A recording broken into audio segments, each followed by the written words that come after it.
Welcome to my cribs.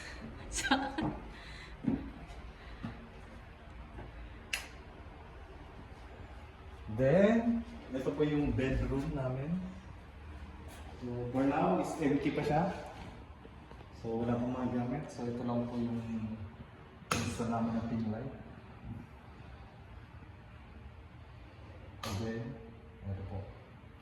So, 3-way po yung ilaw niya. 3-way.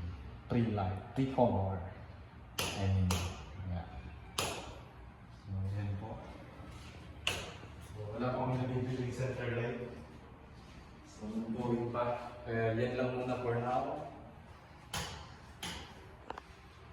Then, ito po yung sunod na next bedroom namin.